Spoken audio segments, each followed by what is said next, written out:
All right, so we are starting the Wonder Woman audio commentary. Sorry I haven't made this one in a while. I wanted my girlfriend to participate, but we've both been really busy. Currently, you're seeing the Rat Pack Entertainment logo. That was an issue of discontent from what we hear. Some of you might be seeing another logo. We'll talk more about that later. Here's a brand new DC intro. We see Aquaman, Cyborg, Flash, Green Lantern, and everybody. You know, it's kind of a nice intro logo. The narration from Gal Gadot over here is actually pretty cool. I like the way the world looks a little bit more organic, you know, just kind of like being hugged with clouds. You know, they definitely stand out a little bit more than just, you know, that it would do in realistic photography. We go to the Louvre, or Louvre. I still don't get the pronunciation. I think it's Louvre. My girlfriend actually did go there. It's a sight to behold. It's the mecca of art. So do yourself a favor and go if you can. We do the Wayne Enterprises, security guards delivering something. Justice League 828. It's a nod to a comic, the license plate that you see there before you. And I kind of like the way Wonder Woman's rocking the cape, you know, the red cape. Looks very regal. It's interesting that she is an art curator in this movie. We kind of saw some of that in her introduction in an art gala exhibit where Bruce Wayne meets her. You know, they were talking about the Sword of Alexander, kind of a homage to Alexander Luthor. If you haven't seen the making of this movie, do yourself a favor, check it out. This photo right here is actually made in the old school way, photographed into a glass. They did it old school. They tried a few times, and this is the one that both Zach and Patty Jenkins chose. Great transition to little kid running. And here we see some of the beautiful color that people say, you know, DC lacks, even though Krypton was mostly orange, you know, bright sunsets and stuff. Over here we have both the greens and the blues. All these amazing, you know, stunt women doing an amazing job. If you see some of their outfits, you know, they're kind of more for tropical Mediterranean. I don't think there was any controversy about the skin being shown. I think it was more so when, you know, a male director was involved than a female one. Even though it was the stunt person in charge of it was a woman, stunt choreographer, and Justice League. But, you know, they don't mention that stuff in the controversy. Here we have Princess Buttercup and real world Amazonian athlete over here displaying her prowess. We do get a nice mixture of actresses, athletes. There's a couple people that do, just like gymnastics and CrossFit. So it's pretty damn awesome. It's nice to mix up all the, body types, athleticism, and, kind of give you an ergonomic idea of what the Amazons were like. And this caught me off guard. Like, this little kid just jumps without a care in the world. I mean, I love that. How are you today? We kind of get a hint that Wonder Woman is special, and a lot of people seem to think that all the Amazons are like Wonder Woman, you know, like indestructible, but it's not Krypton. We get a nice background over here with Queen Hippolyta and Antiope. They obviously, Have a difference of opinion on how to train Diana, which is pretty damn awesome. It's a nice dynamic. Um, it kind of, gives Wonder Woman the dynamic. For instance, Antiope is the war. She's a warrior, kind of like, you know, Batman focuses more on justice and war, whereas Superman's more of the leader, like Hippolyta here. So the fact that Wonder Woman is part of the Trinity kind of gives it a nice balance. She is more balanced than Superman and Batman individually, which is what she brings not only to her character, but to superheroes in general. Over here, little kid Diana wants to hear stories about war and all the cool stuff, that her mom wants to keep her away from it because war is pretty messed up. Here she kind of like goes, yay, tell me a story. I like the fact that Patty Jenkins chose like a vivid painting, like that movie What Dreams May Come, or Loving Vincent. I like the fact that it looks like a painting, coming alive. I am kind of sad that we don't get to see like a live action, but this is actually more beautiful. It kind of conveys to the regular movie going audience that this is ancient history to them. They don't have movies like we do to kind of like showcase old tales like Troy and stuff like that with Brad Pitt. They have these really beautiful, vivid paintings and stuff like that. That's how they keep their stories alive. Maybe they will explore the gods more in the second one. I am kind of excited to see what Hades looks like. Here the Amazonians come out of the ocean, meet some guys that look like Spartans. And here we have Antiope going to be teaching Diana in secret how to defend and, how to become a warrior. Again, I think that Patty Jenkins and the director of photography and cinematographers whole chose very well to tell the story as a painting. I think that maybe in either the sequels or maybe in the extended cut of Justice League, we might get live action of, all the gods like, Zeus or Ares. I know that we have both Zeus and Ares in Justice League live action, but it was chopped so suddenly and, they cut it shortly. So I would like to see both of these gods in ancient times a little bit more. This shot over here of Diana riding the horse, it's pretty damn impeccable. You have beautiful music going on.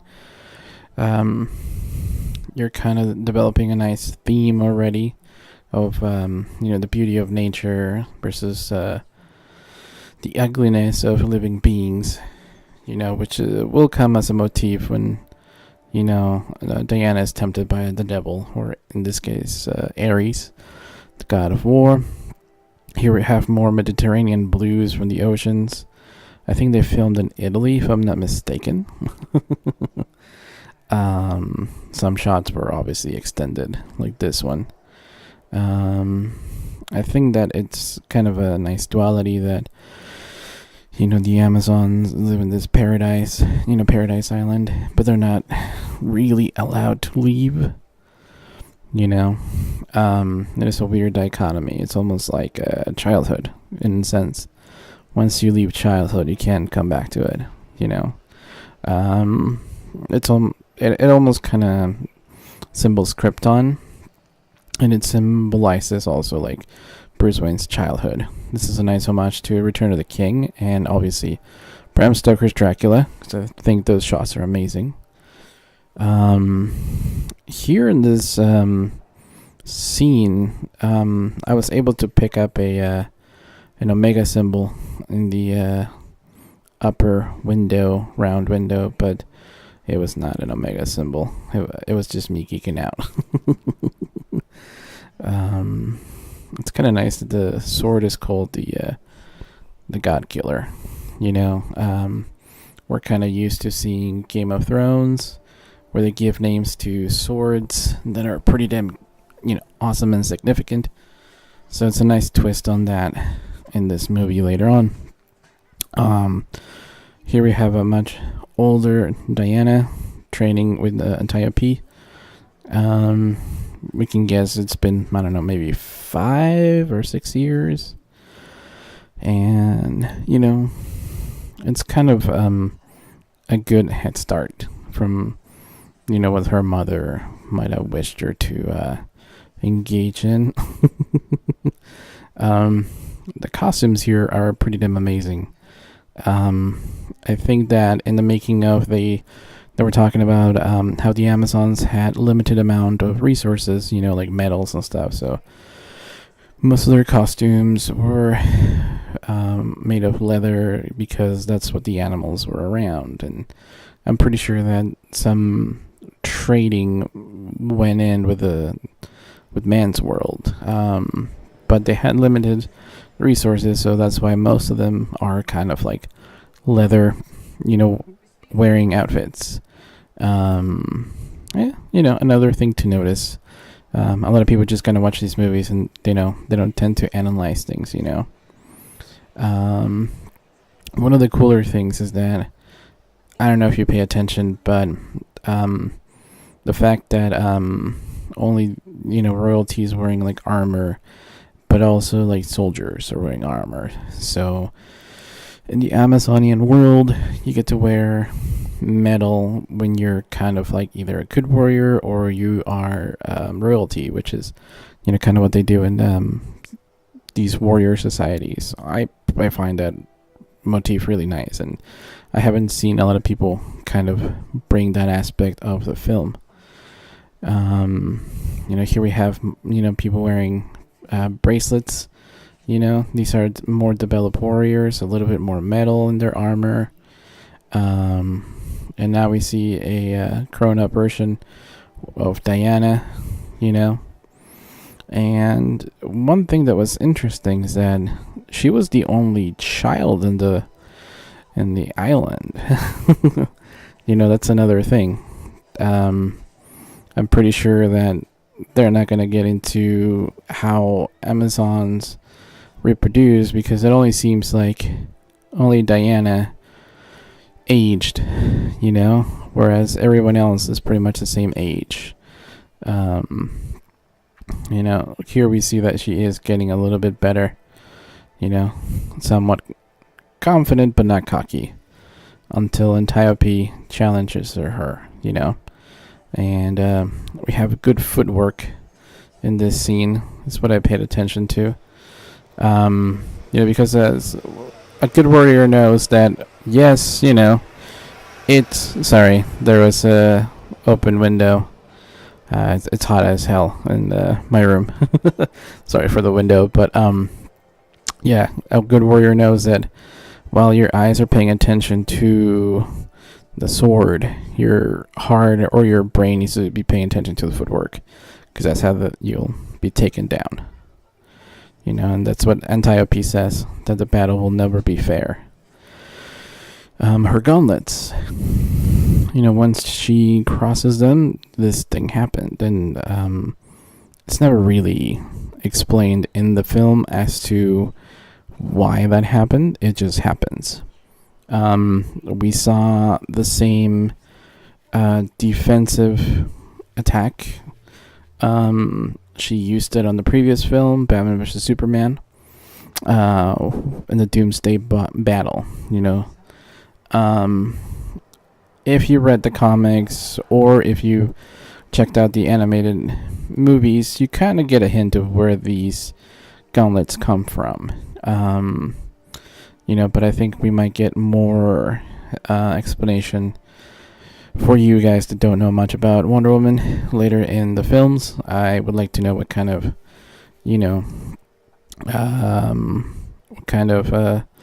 origin story they're going to go with, for the gauntlets. One interesting thing is that there was the app for Wonder Woman, where you get to choose your own bracelets, and they had different bracelets or gauntlets. They were actually inspired by the film art, and you should check out that book on Amazon. It's really informative. I like the fact that we still have the classic, dude in distress, Steve Trevor. There have been other planes, like World War II planes or modern era, 80s or 90s or 2000s, planes that have crash landed. Here, obviously, we have World War One, and I think it's actually pretty interesting setting. I don't know if you guys ever played the video game Battlefield World War One. It's pretty damn brutal. I think it's interesting that Wonder Woman chose to step into man's world when the World War was raging on. It's like, the worst time to be joining man's world. Pretty messed up. I like the fact that, she just kind of rescues him, and without a second's thought as to what do these symbols on this, aircraft mean. No questioning, just saving them. And it's daytime inside Paradise Island, but it's foggy as hell outside. Kind of like a reverse Skull Island from King Kong, which is kind of interesting. And here we have some Germans hunting him. They see the damaged piece of debris, and by trying to reach it, this German steps into, the magical world. Again, I think they were just hidden, and I'm pretty sure that Amazons are not visited often. It seems like there's no magic preventing people from entering, so maybe a few spare ships have met their doom, and they've been able to, the Amazons been able to loot ships and take their gold, and kind of keep up with the society, as it were. The way she looks at him, it's like, hey, are you a man? And she kind of smiles. It's almost like, in her mind, males are just good for, curiosity and, seeds. Nothing else, of importance. It's interesting that she says, "Who are you?" And all of a sudden, giant warships, pop in. There is a lot of, I wouldn't say subversiveness, because it's pretty obvious what the implications are. Yeah, sure. The Amazons have bows and stuff, but men use the more cowardly weapon of guns, which separate you more from your target. Amazons are kind of like most of the pre-industrialized nations that meet you at the battle with courage, kind of like the Native Americans here in the States, which is why it's interesting that one of her companions later on in the film is a Native American who faced the cowboys who had guns, head-on battle like these Amazons, with pride and dignity, as opposed to cowardice of relying on guns. The gunpowder killing murder machine of antiquated means, right? Here's a wonderful scene that I got chills watching it, kind of teared up a little bit, not because I'm a douche or I'm a PC bro.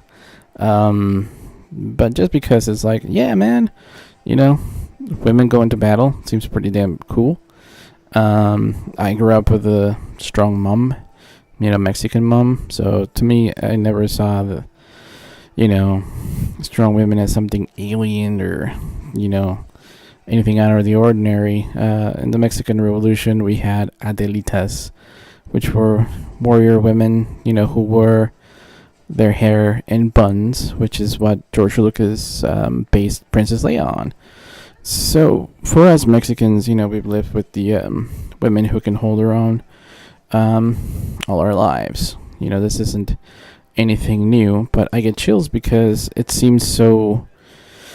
It's a motif that isn't explored in the films, which is why it's important that we see, Queen Hippolyta just kick all kinds of butt and still be graceful. Same with Antiope. And yeah, the scene is pretty iconic. It's not only is it a good,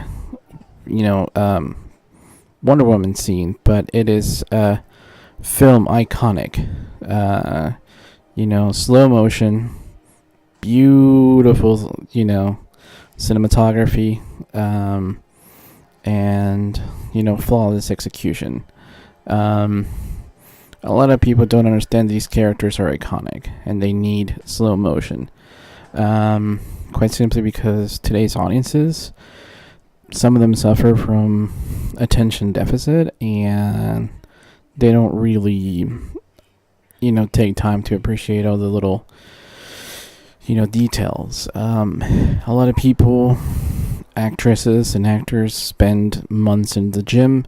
It is interesting that these Wonder Women were also doing the 300 film style of working out. They were doing a lot of the same techniques and they got, ribbed. So it's nice to slow down the action so you actually get to appreciate the effort that these actresses put into working out together, the bond, that was signifying in Antiope asking for a shield. It's a group effort. Whereas, a lot of people just kind of dismiss it. They're like, oh, they're just warriors. It's okay. But, they have to work in a team. Otherwise, they're not a unifying force, again. Something that the ancient societies and indigenous societies all had in common. They would bond really well. It wasn't until empires started, rising that you would fight next to slaves who you didn't even know. And that kind of cheapens war in a way. Instead of fighting with your brother or sister side by side. Interesting side note, The Lasso of Truth was partially based on the lie detector by Dr. Marston, who is the creator of Wonder Woman. I would probably say he's the co-creator because his wife and colleague were both very intellectual women who, in my opinion and many people's opinions, might have contributed something to Wonder Woman. There is a movie unrelated to Warner Brothers or the Martin State that kind of explores this motif. I am plugging it in because I did enjoy it. I don't know if the filmmakers or, the people who cherish and, love the memory of Dr. Marston, maybe they might not suggest you to watch it, but it kind of gives a good explanation if you care to. Otherwise, check out Jill Thompson's Wonder Woman books for more detailed history. And speaking of Wonder Woman, the other amazing woman who is, with the enemies is Dr. Isabel Morrow, who is Dr. Poison. I really love her outfit because back in the original comics, it's very similar. She wore that green, hoodie or chemical protective gear and maybe some goggles, and that was about it. I like the fact that in this film she has a partial face mask to cover her disfigurement. It's a nice new addition. And Elena Anaya, this Spanish actress, she is no stranger to us who speak Spanish. She was featured in a lot of really good foreign Spanish movies. I think she even made a film with Almodovar, if I'm not mistaken. She is a tiny person, but a force of nature. I seriously recommend that you research her as an actress. She's tiny, but she's lethal. That's a quote that I tell my girlfriend. Here we have Steve Trevor just doing what he does best, being a pilot. The maverick who kind of wants to save everybody. Here he could have been a coward and just kind of fly away, but he chose to come back. He knew that he could be shut down, but he risked it to damage the other airplanes on the field because he knew that it was important for his fellow man that these kind of factories were destroyed.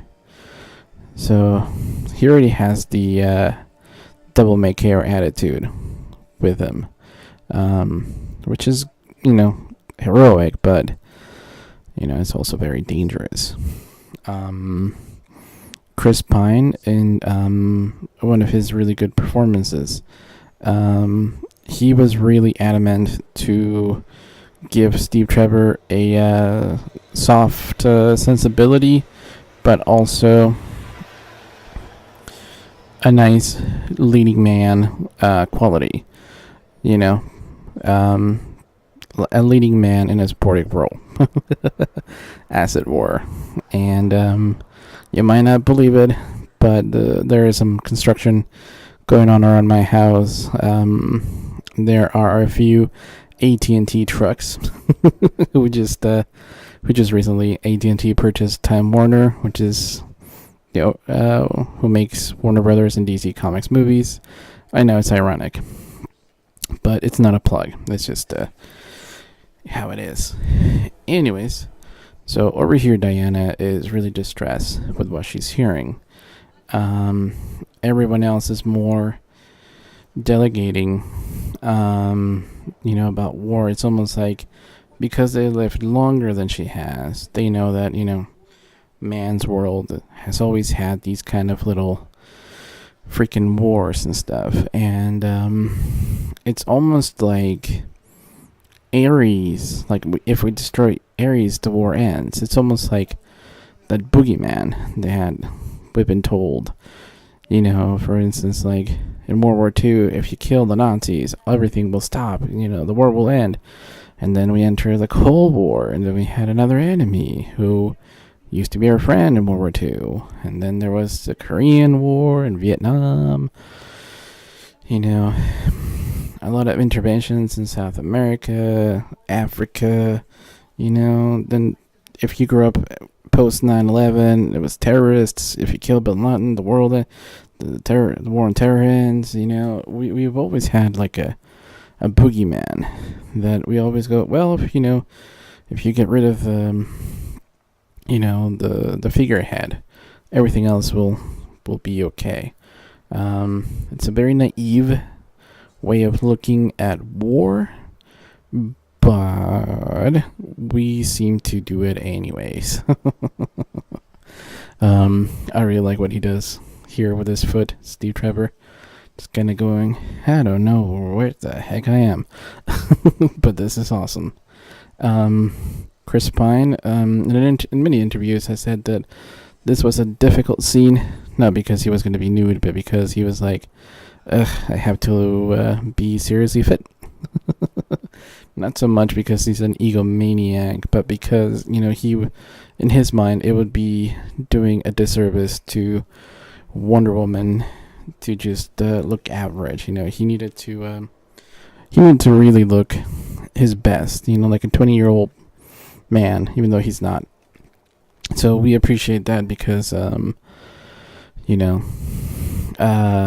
there is a lot of movies where there is a lot of female eye candy for males, and there's this male eye candy for Amazons. So it makes sense. I'm not opposed to it. And if you've seen the extended cut of Batman vs Superman, you get a full naked Ben Affleck. So it's not like, we haven't seen, nudity before. He's definitely, as naked as, I don't know, Lois Lane in the bathtub, but, people might complain about one, not the other. This is a very good interaction. The jokes work really well, in my theater, people laugh when Diana said, "What is the thing?" Which is kind of, okay, level type 1 humor. Level 2, it's like you let the little thing tell you what to do when she refers to the clock. However, she might be talking about the other thing. Which is, that's the smart joke that a lot of people did not get in my theater, which is kind of sad. Me and my girlfriend did. We're just kind of giggled that other people were not laughing. We're like, oh my god. They get the obvious joke, but not the best joke. And even if it's not referring to, like a penis being the tiny thing telling you what to do, the concept of time is a joke. Because when you're a kid, you don't have to be a 9-to-5 job or school or whatever. You just kind of do as whatever, timeless. That also kind of seems like paradise. If you have to be glued to your phone, telling you what to do, your smartphone, it's life is getting more complicated. So maybe paradise is not having a cell phone or clock, just kind of like very much whatever it goes. And here, the exchange really continues with what Chris Pine wants to do to not impress his father, but what he got from the wisdom that he got from his father. And interestingly enough, that's what Diana wants to do. She wants to make her mother proud, even though she, her mom said, don't go out there, and, this is a kind of a nice duality of both of these characters. Should we do what our heart tells us, or what others expect from us? This scene is kind of interesting. She definitely wants to steal something from that tower. We know that she can jump high. When I first saw this beast with horns, I thought that she was gonna use a lasso and catapult herself with the horns. I don't know what I was thinking, but this is a little bit more unexpected. She just kind of jumps really high. We thought she was just gonna climb. We were not expecting the fact that she would just punch herself into the wall.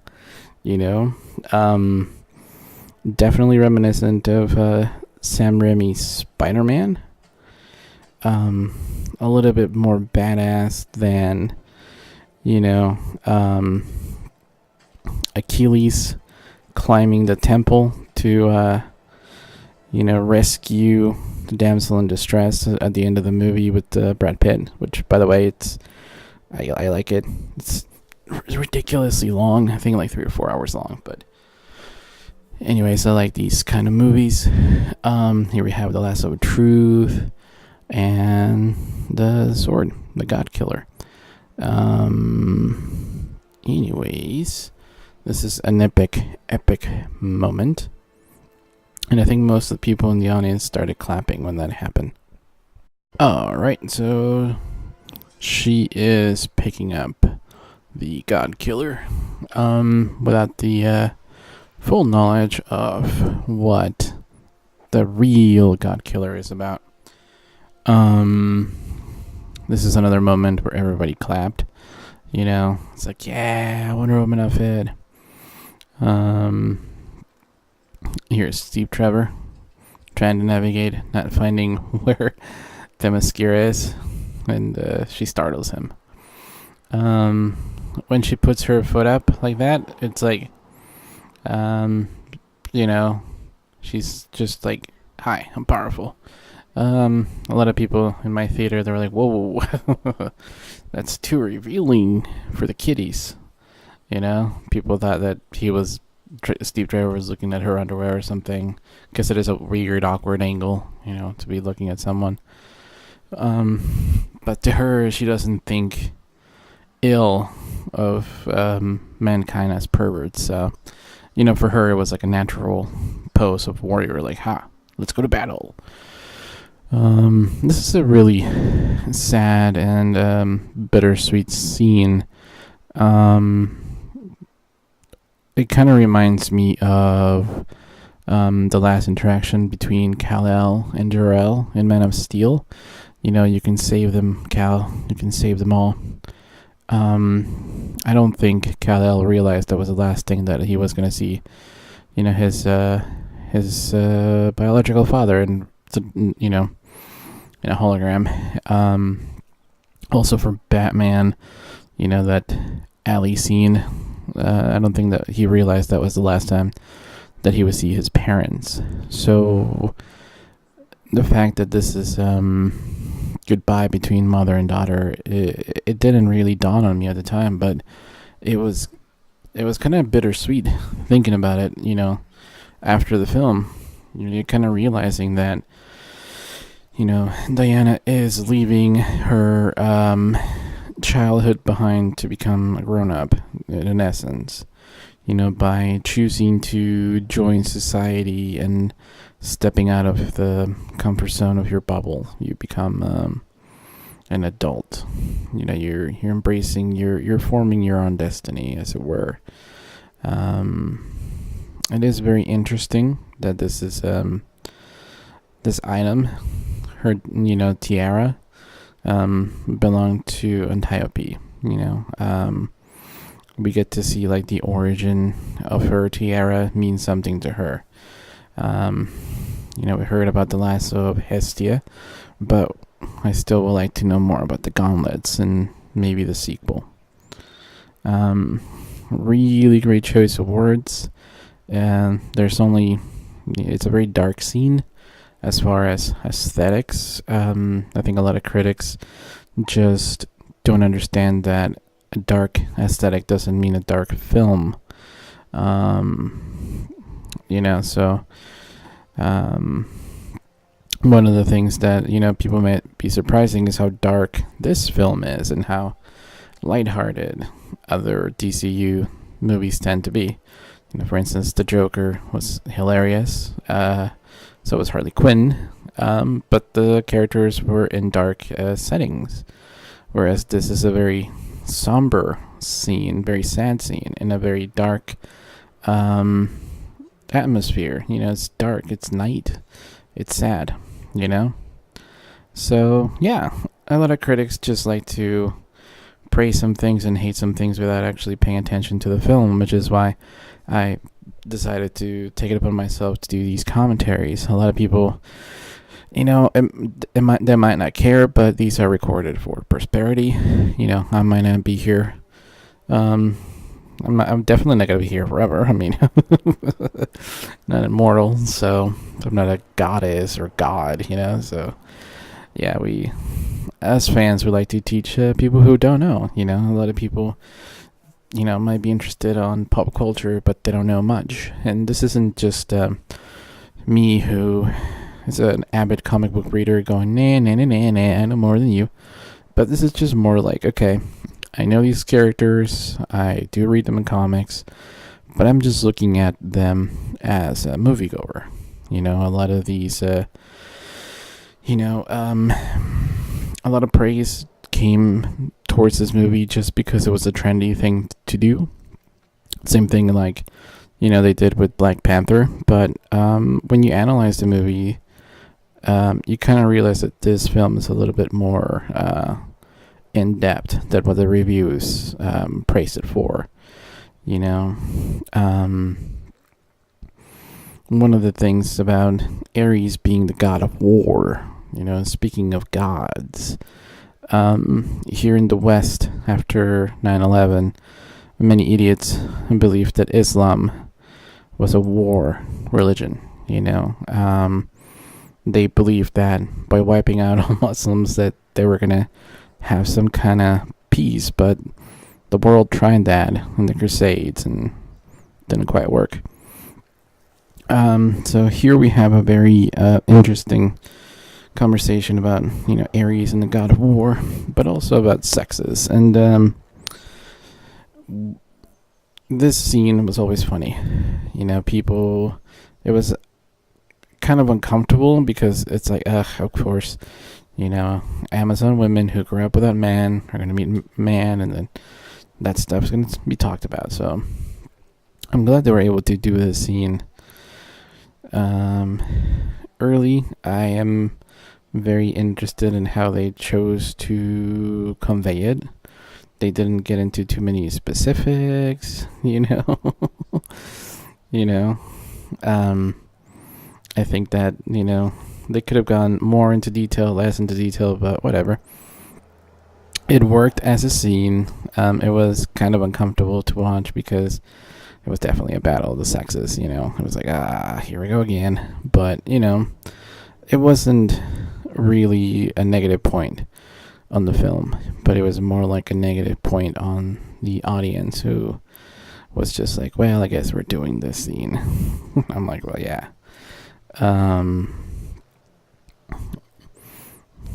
I like the fact that in this scene, Trevor asks her, hey, who was your dad? You never knew any man? I mean, what about your father?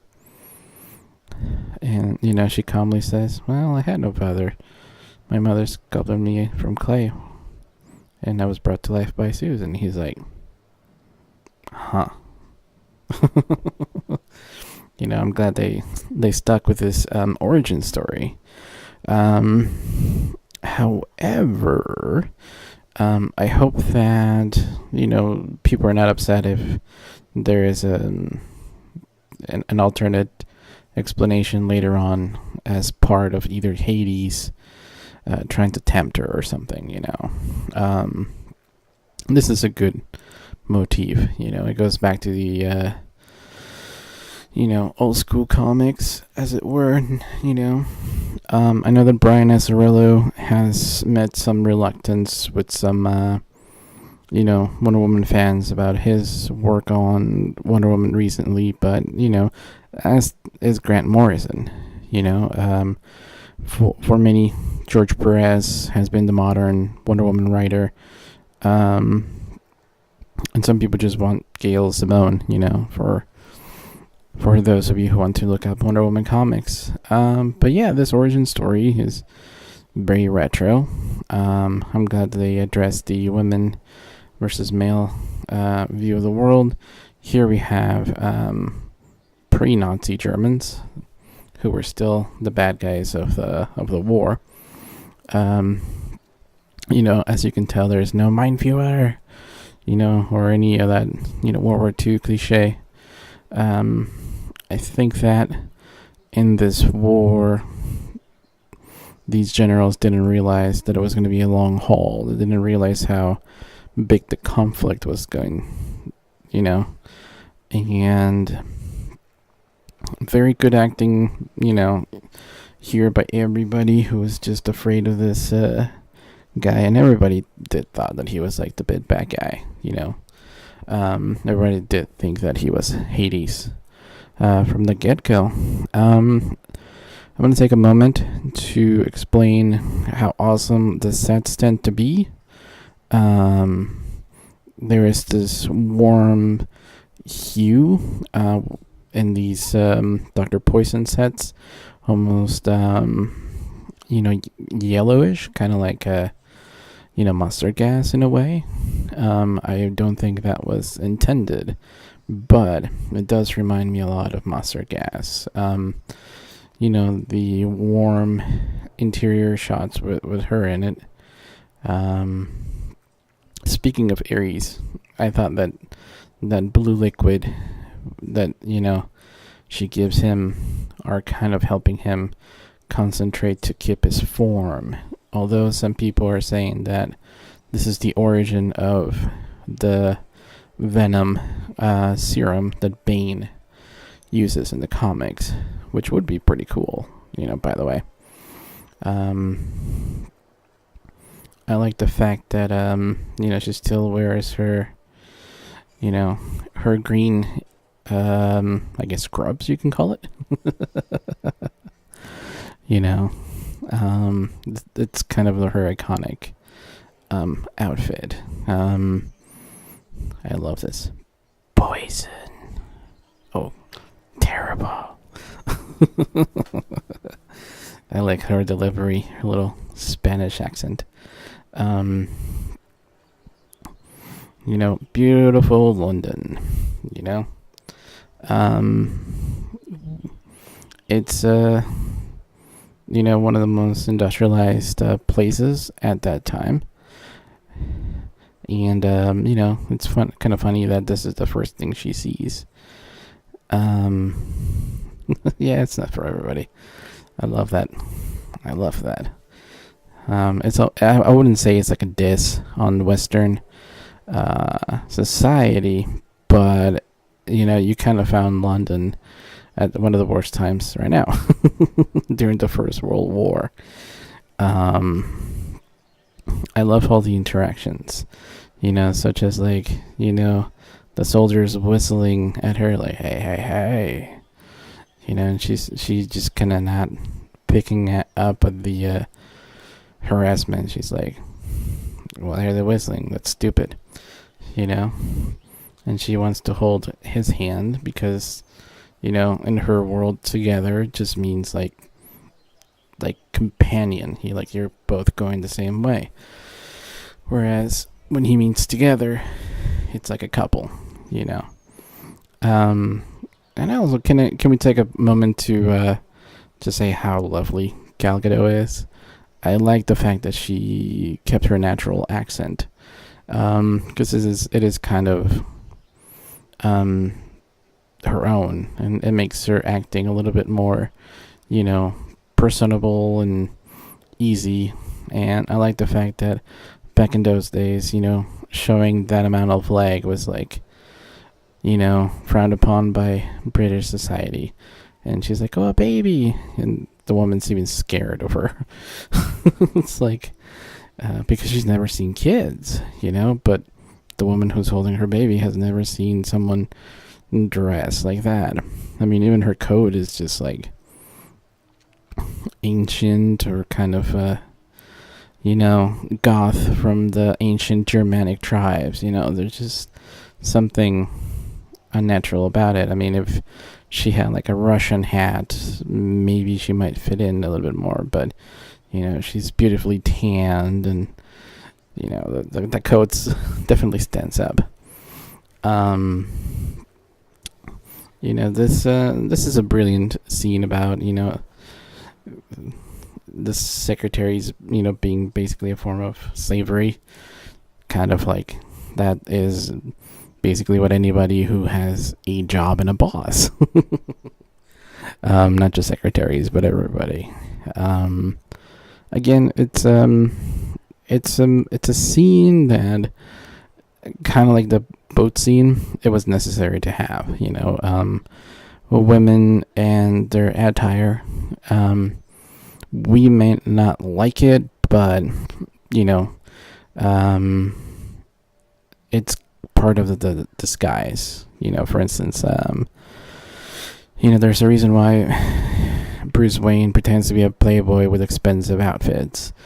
Same way over here, Diana wants to blend in to the society and not cause a stir. lifting your legs up that high definitely would cause society to be like, whoa, this is not proper. you know Same thing, with Clark Kent. He wears flannel because he's from the he's a Midwestern boy from Kansas. You can tell that for someone like Steve Trevor, picking up a new outfit is like a no big thing because he's done it before. I like the fact that she, even in a simple outfit, she still looks stunning, which is kind of highlighted here. It's like, well, this is not like she's the most beautiful thing in the world, beautiful woman in the world, right? The glasses are pretty cute. Because it's a throwback to the TV show and kind of homage to Clark Kent, So it's wonderful. It's cute. It's chic. And so is this, she walking with a shield and sword. She kind of looks like a little kid, just like, yay, battle. But she's really earnest about it. She's not like hokey, it's not like they're just doing it for forced humor. It's situational humor that comes from the character. Organic humor. It's better than, stupid one-liners and over-the-top ridiculous situations, For all we know, she could be a curator, and those are art pieces. So even though people in London are like, oh, it's a sword, it's a shield, but because she's dressed really much like a bookworm, it's like, well, this person's not crazy and gonna chop people's heads off, So it's kind of out of the ordinary, but is not too out of the ordinary, I like the fact that, this guy in the green trench coat, did stand out to Steve Trevor's secretary, Etta Candy, and here we see him again. Even Steve Trevor's like, I think we're being followed. He kind of knows that they're gonna, follow them. So I think he decides to go into the alley quite simply because he wants to get rid of them. I don't think he is scared by any means, but he sees the alley as an opportunity to ambush them, and the plan doesn't work because he ends up being the one ambushed. And Patty Jenkins has definitely gone on record saying that this is a homage to the Richard Donner Superman movie, but it's gender role reversal, where in that film, Clark Kent disguised, Superman disguised, saves Lois Lane.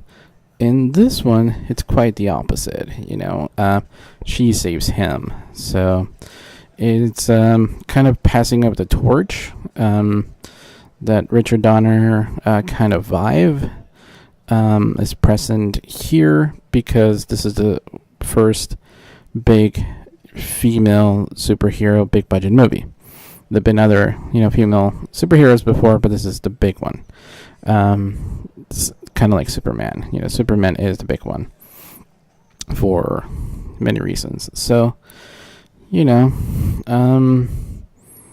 it's beautiful that this scene is definitely paying homage to that Superman movie.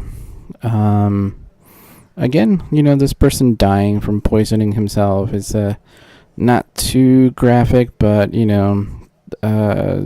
is death being shown, and then we cut to politicians, which is almost kind of like, hey, this plan might be kind of intertwined with politics.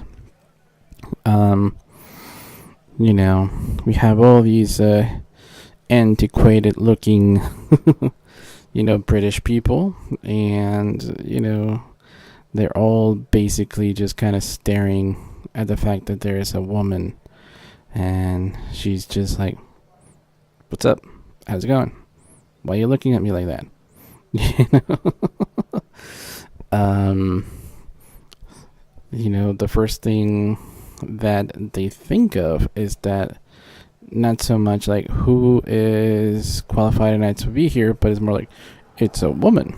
They're not really like saying, excuse me, are you qualified to being here? So yeah, it's a little it's a little sexist, but that's the way it was. To kind of shy away from it, it's definitely not correct. And I like that. I like the fact that they're kind of showing how sexism used to still be in the military and kind of is in some places of the world, maybe even sometimes here. I like the fact that David Thewlis, who you remember from Harry Potter, I think the first time I saw him, I didn't know if he was going to be a good guy or a bad guy in Prisoner of Azkaban. So it's nice to see him here. Just because he's a good actor, and it kind of brings more weighty acting chops. I'm very glad that he is one of the few people who believe Wonder Woman and her capabilities of deciphering these Dr. Poison notes that Steve Trevor so conveniently stole. I liked Dr. Poison's gloves. Again, throwback to her original character. And here we have the famous mustard gas. But mustard gas were never this lethal, which is a new twist that had they mixed it with other components, mustard gas would have not only been lethal, but also explosive, which puts a new spin in the whole thing. Ludendorff was actually a real-life person, so I'm very glad that they have some historical references for World War One. And I like the fact that, she is trying to help, but the men don't let her. It's almost like, because you're not wearing a badge or you don't have the proper channels, you can't really help, even though, like, knowledge is universal, and if she can decipher it, why not? People are very skeptical of her, but she is proving to be the most helpful person in the room.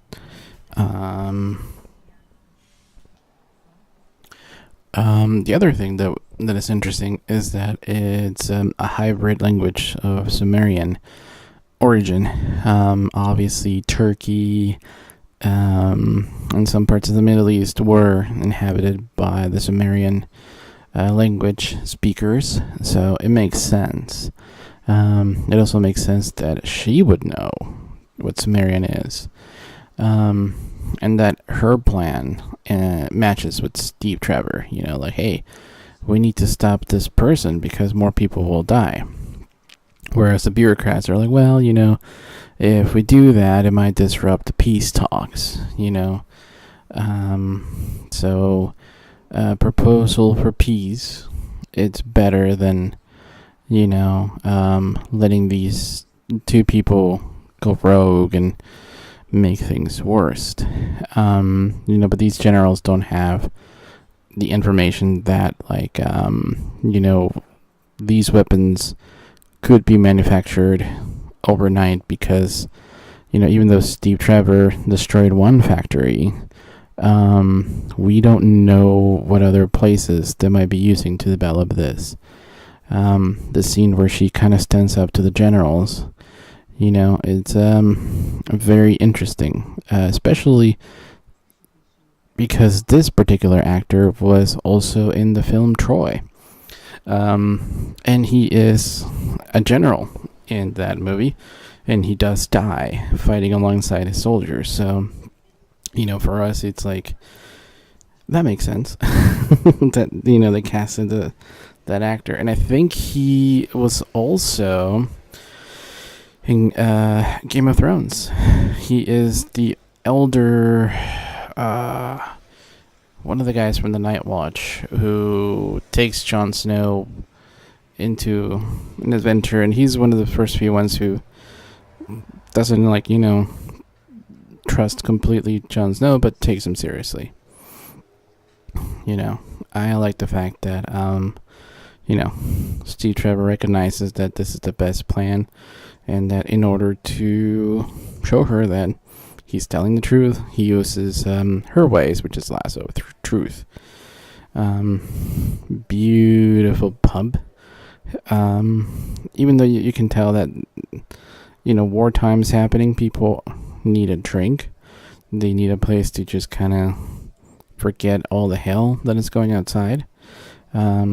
Especially important because we have some military guys, some average folk, some people who have nicer clothes, probably upper middle class, but they're all in this pub, and in wartime, I would imagine that booze is one of the first and only commodities that can be affordable to everybody. So it's a nice place to meet everybody. I like Sammy over here, because, although he's kind of flirty, he's not gross, he definitely, finds her, amazing because she knows all these languages, and, she looks like a,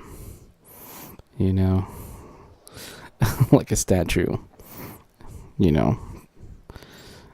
So, yeah, he's like, oh my god, she knows all these languages. She's tall. She is statuesque.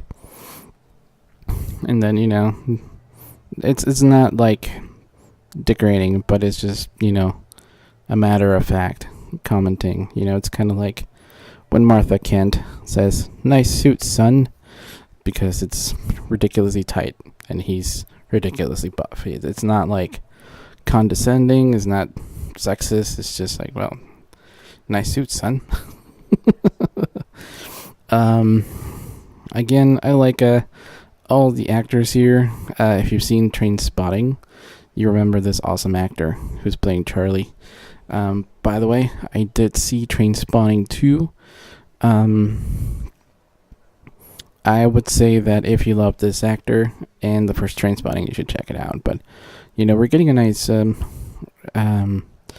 nice bunch of characters here. I mean, you don't often get an ensemble like this,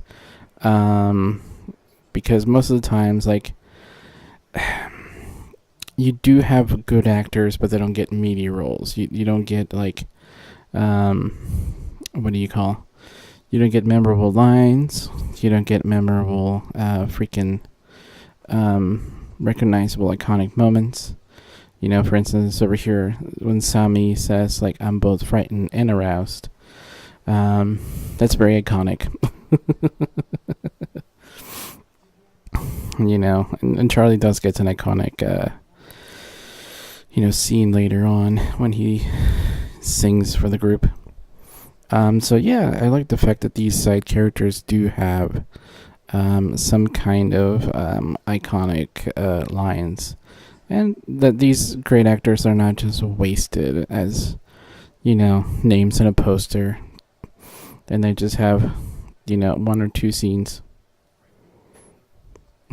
Great line right there. Now, I like the fact that in this scene, when Etta Candy walks in with David Thewlis' character, and she's looking around with the kind of smile, I don't know what's going on.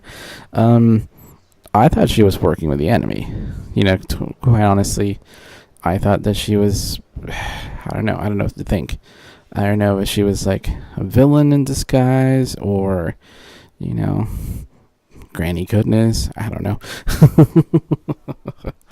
know. Especially in this one where she's it's almost like she's in trance, or she's, using a charm or something. I don't know. But I thought that maybe Etta Candy was going to be the bad guy. I thought that Etta Candy was going to be Ares in disguise. Just because she acted weird around people in a scene, in a couple scenes, but I don't know, maybe in the sequel we'll find if Etta Candy is good or bad. One can only hope to see more of her, maybe in some flashbacks or something. And I'm glad that David Thiel is, even though he wants peace and peace talks, he is willing to offer them this kind of money. I'm not sure if this is King Cross Station, the famous Harry Potter station where platform 9 3/4 is set to be. But I like all these tiny images of people off going to war. I like all the various ethnicities, because this is, World War. And a nice homage to the New 52 comics, the New 52 Justice League cartoon. This is straight out of both the cartoon and the comics. You should be very proud for putting in these kind of references. Thank you, Patty Jenkins, and Zack Snyder, and one or two producers. You know who you are, the good ones. Anyways, one of the coolest things is that again, even though this is a very colorful movie, when there are war scenes, the color palette is a little bit more muted, a little bit more, dark blues, cool tones, not like Private Ryan gritty, but just more like it's a foggy day in London. You get more blues instead of grays. There's definitely a visual thematic here. And yeah, I mean, World War I was not a picnic. Definitely not fun. I am, kind of glad to be finally doing a commentary on this movie, because I played Battlefield 1 for the Xbox, and that campaign was really epic, but it was really visual gory. It was that war was not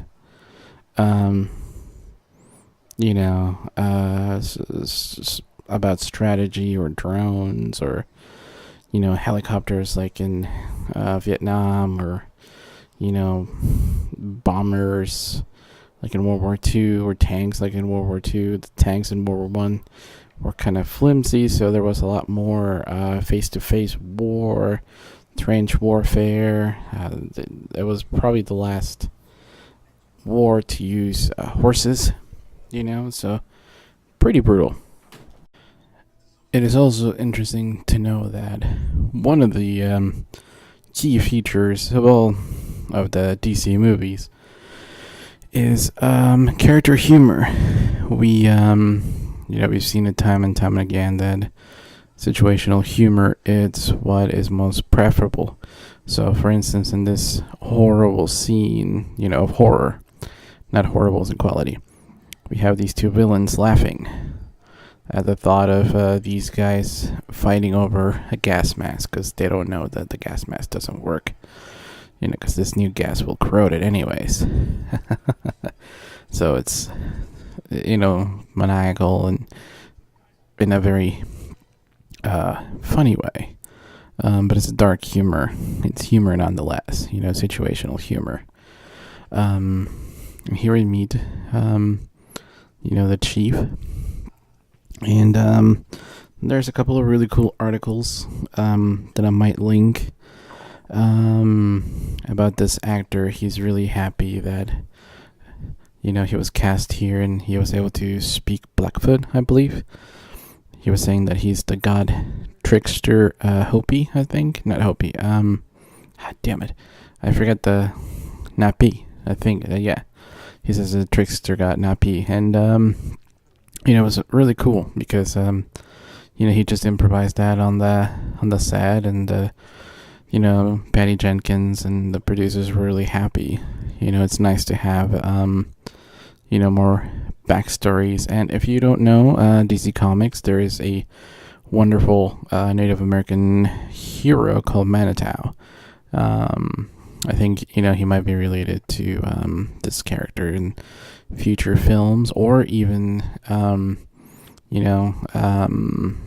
not Apache Chief, but the newest iteration from Young Justice in the form of Ty.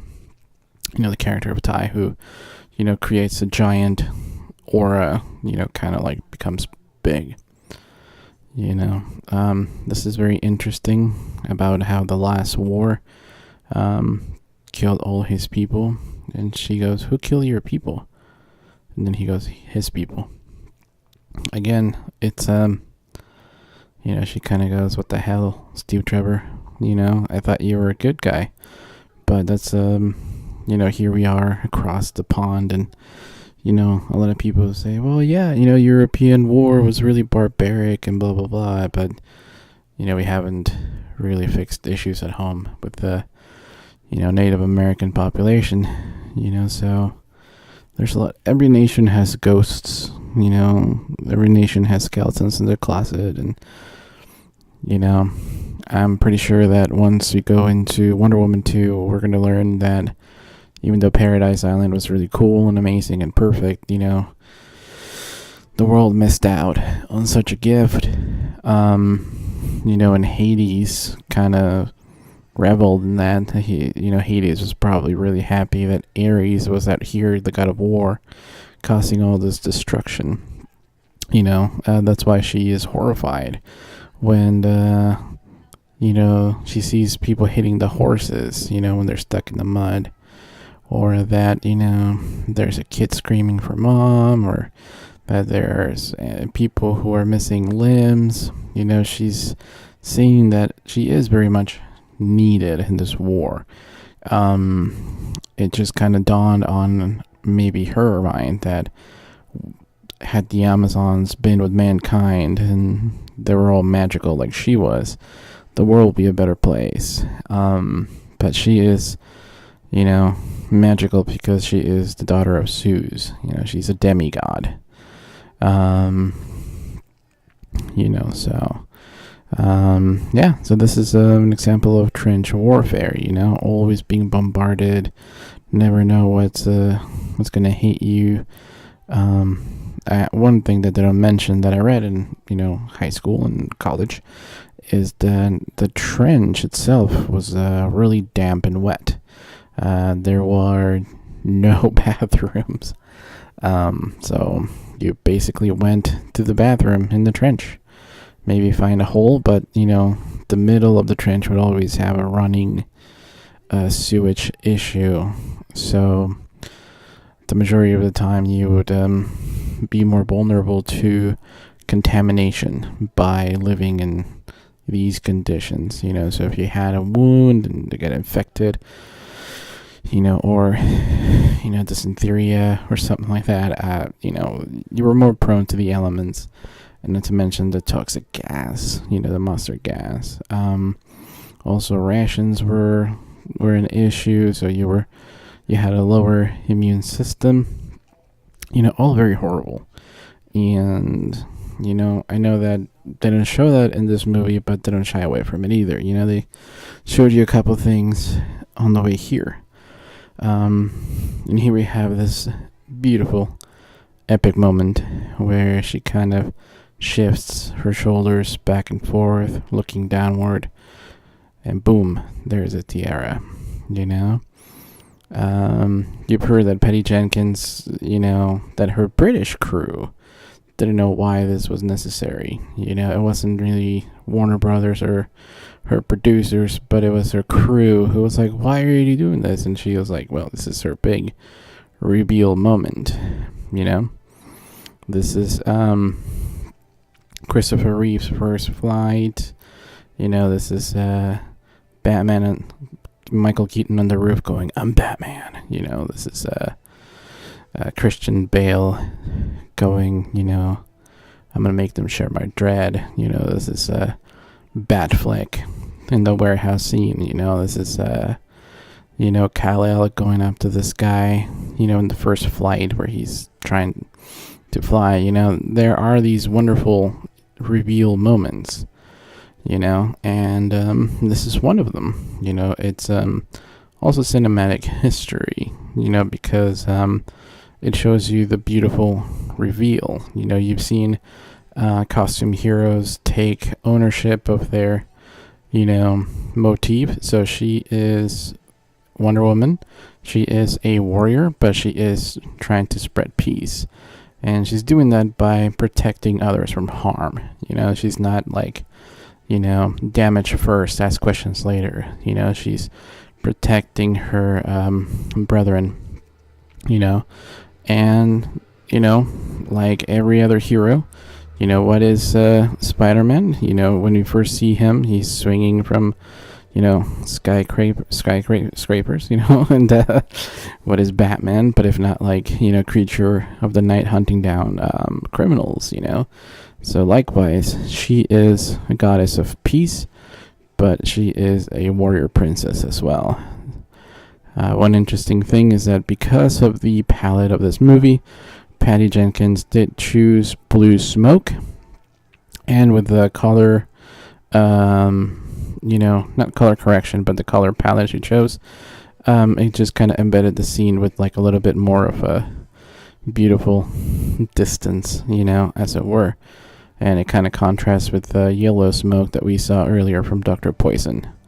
This is a 3-parter scene. So part 1 is the reveal. Part 2 is them going here, into the town. And part 3 is going to be her magic fighting skills towards the end. And, again, here comes her soundtrack.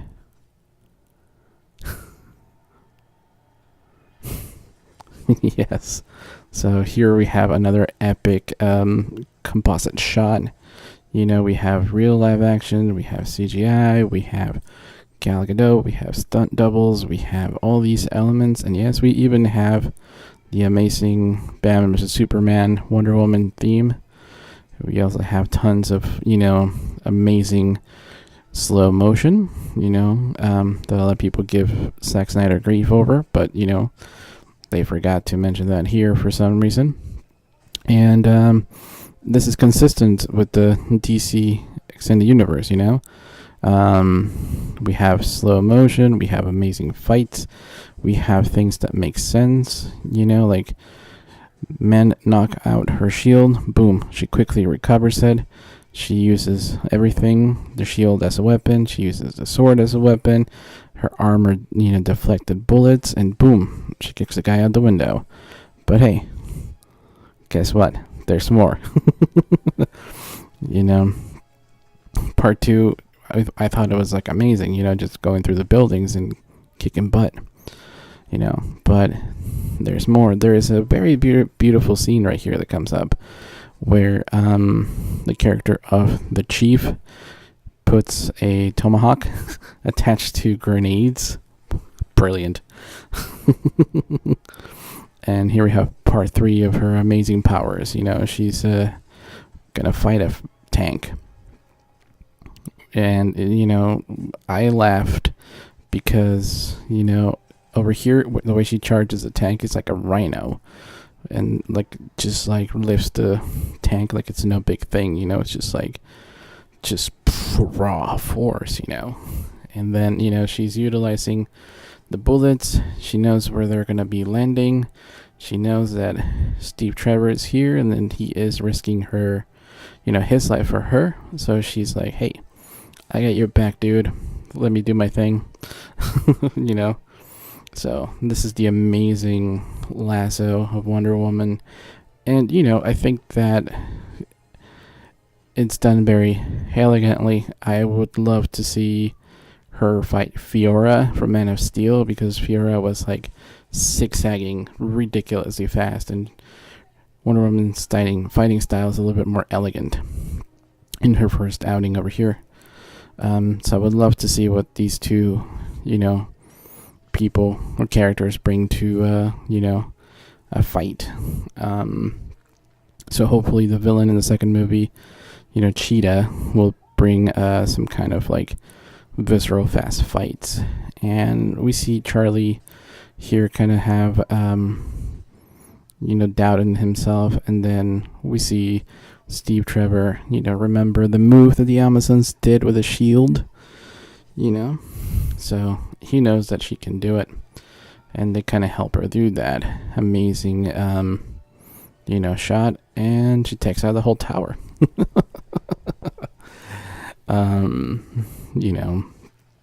Again, this is one of those things where you go, yeah, these are powerful beings. If you have Zod fight Superman in the middle of a metropolitan area, you will have a lot of buildings, damaged. That fight still, the damage from that movie is mostly done to the world engine.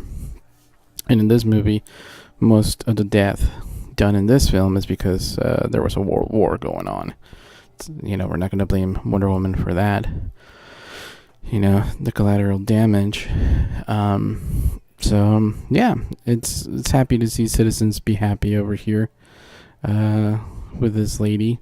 They don't really have an explanation why she's here, but we do have a wonderful reference picture that goes back to, the first photograph that we saw her at the beginning of the movie, and also ties in with Batman vs. Superman. Again, I love how beautiful all these movies are connected. We have Charlie over here questioning himself, doubting himself, and Sammy over here goes, well, we all have our ghosts. We're all fighting our own battles. Me, I'm an actor. I love acting. He didn't want to be a soldier, but he's the wrong color to be an actor. A little bit of hint of racism back in the day, So yeah, we're all fighting our internal battles.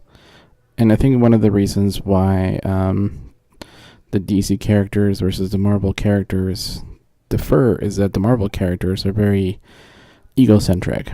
They create their own problems in their head, or they deal with problems internally, whereas DC was born between World War One and World War Two, and they tend to be a little bit more macro. To quote Predator, I ain't got time to bleed.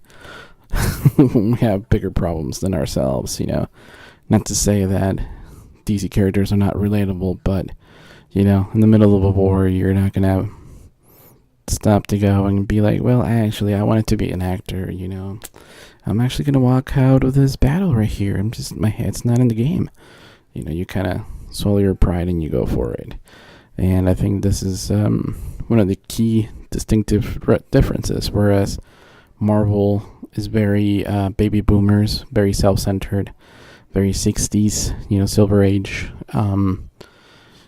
A lot of people can't relate to DC Comics because the baby boomers have dominated everything, from music, like Bob Dylan, to movies like Easy Rider and things like that. The Great American Cinema Revolution was baby boomers, the Spielberg, the Coppola, the Lucas, America's Zoetrope, things like that, So I like seeing, DC characters, showcased this way, whereas, yeah, sure, Diana doesn't spend a lot of time questioning her motives, being like, am I doing the right thing? Is society okay with this? It's more like, in this first outing, she's experiencing the world, for the first time as an outsider, and also, making sure that, she goes after her own quest, which is destroying Hades. I mean, not Hades, the God of War himself, Sorry. I'm actually psyched about Wonder Woman 2 might feature Hades. I think that would be awesome, but this is a very touching moment between Wonder Woman and Steve Trevor. They're talking about what it means to be human. What do you do in your everyday life? It's like, well, we do this, we go to work, we have kids, So it's her way of kind of figuring out what mankind is about, and I think that we are kind of in good hands when it comes to who is representing mankind in this film, So, for instance, we have Pilot, Steve Trevor, who is doing everything he can, even going against his superiors or orders to stay away. We see a Native American, going across and doing some charity work, because you saw the scene where the villagers wanted to pay him, and he wasn't taking their money. So he may have said that it was about money for him, but it's not. He is being a good guy. And then we cut back to Charlie playing the piano, and this is where he finds his soul. He's a great singer, and that's where he finds his center, his moral center. This is where he shines. He doesn't like killing people, and he's bringing a lot of joy to all the villagers in this cold, night that just started, snowing. It's a gift to make people happy. It's a gift to entertain people.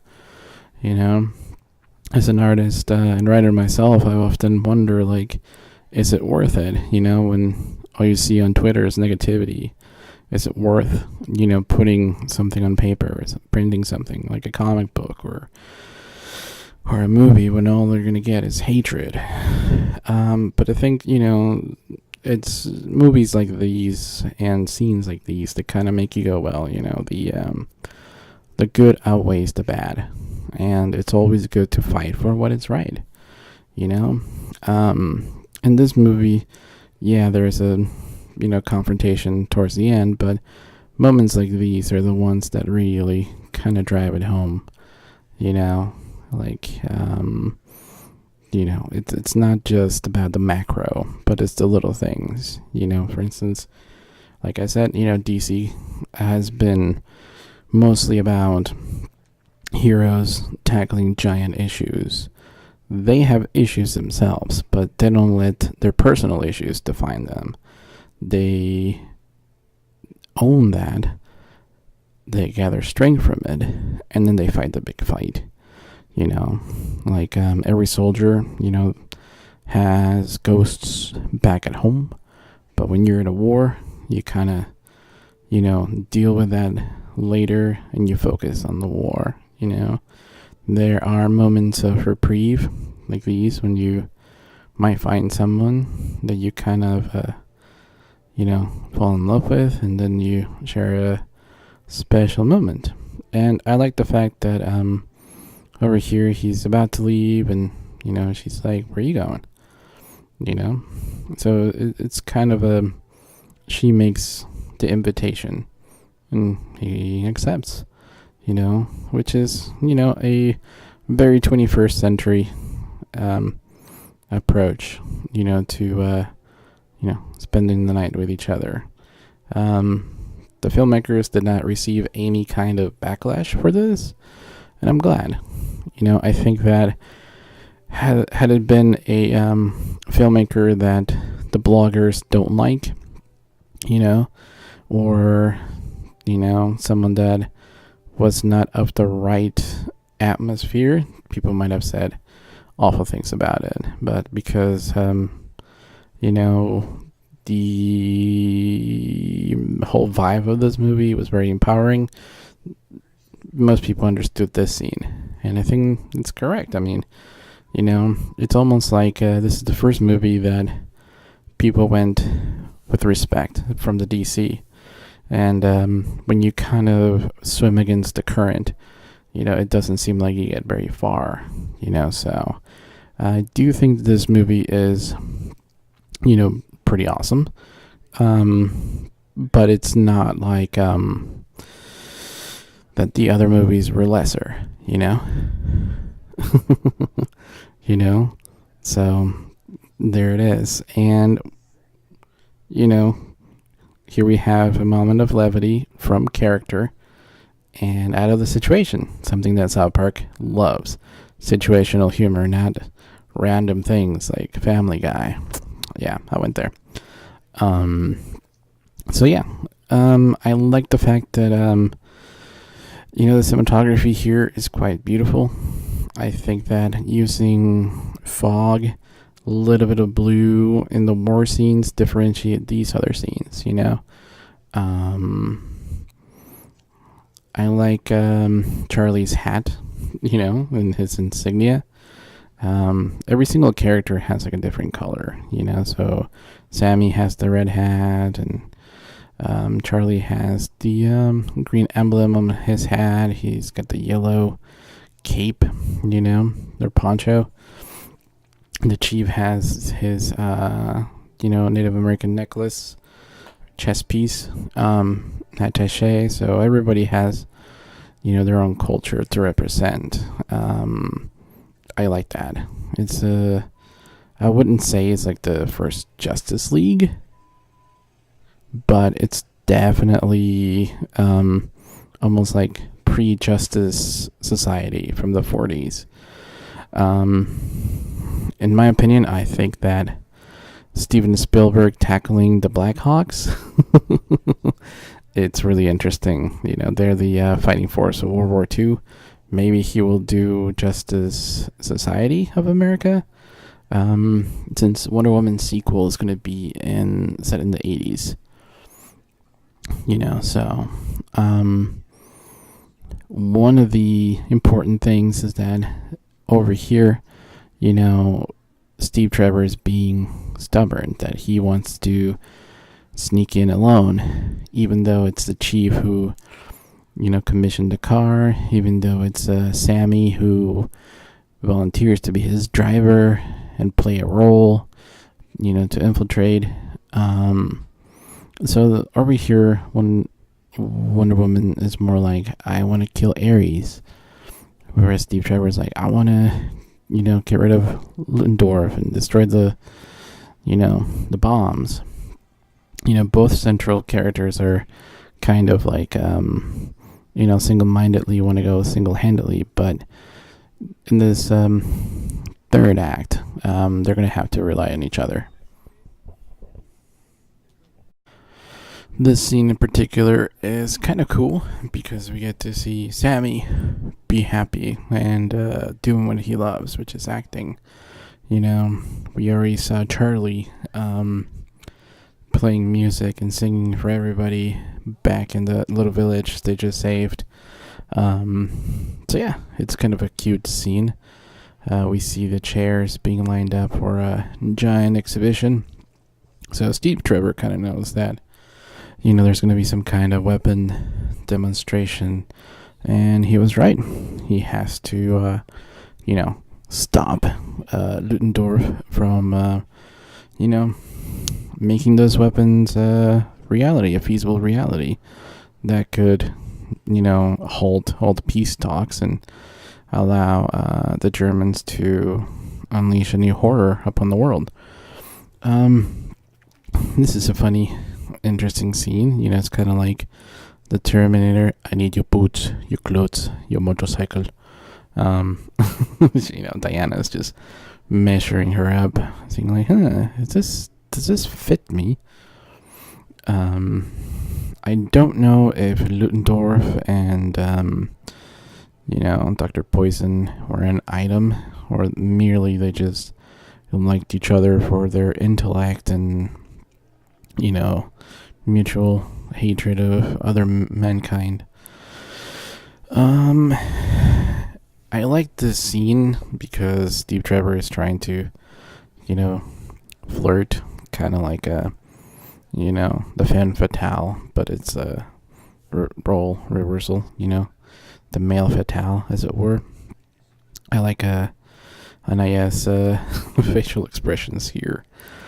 She's kind of very suspicious of this man. He doesn't seem very trustworthy, but she's intrigued, even though there's Ludendorff back there, so Chris Pine is doing a good job acting. His German accent is kind of funny, but it's meant to be, Steve Trevor is not an actor. He's a soldier first. So I really like the way, his accent's coming through. Not very cheesy, not very bad, but somewhere in between, okay, and, suspicious, and I think that's the correct one. I don't know how they were able to attach that, the mask on her, and I don't know if maybe there's like a gel that she puts on every morning because, the character itself, is disfigured. So maybe there's some kind of gel below, and, there's all these little clippings. Maybe it clips to her, to the inside of her mouth or something, so. And then this is where the seduction breaks, because we see Wonder Woman in her wonderful blue dress. And I believe this is a homage to Linda Carter, who wore a similar attire on the TV show.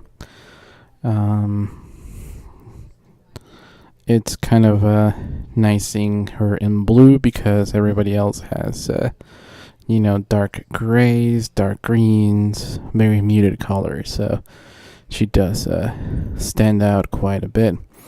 Steve Trevor is caught off guard, because he didn't expect a woman to break out of her, comfort zone and disobey a dude, because he told her to wait outside. He would take care of Ludendorff. And here we have a weird power play where I don't think he knows her, but she is kind of sensing some evil in him. If he is Ares, she is like, oh, maybe he recognizes my power and stuff like that. So it's kind of like playing the power role in a very interesting way. We'll find out whether or not he is or not Ares. And there's this really cool shot coming out where he is, dancing, and horns are displayed behind him. Very, very, ominous. Like, hey, maybe he is Ares after all, Here we go. There are the horns right there. And she's about to kill him in front of everybody. And he stops her.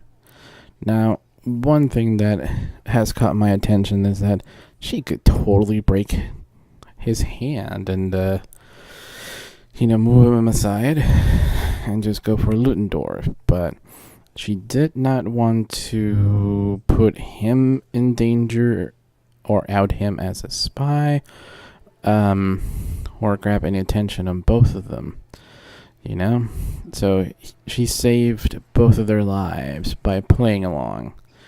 I love this scene because you can see that Steve Trevor was right and his superiors were stupid.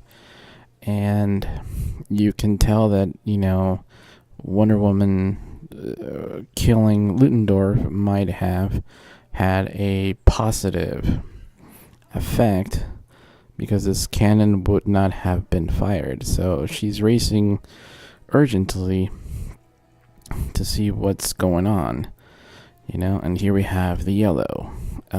Everything else is dark blues, kind of like mini nighttime shoots in the DC universe.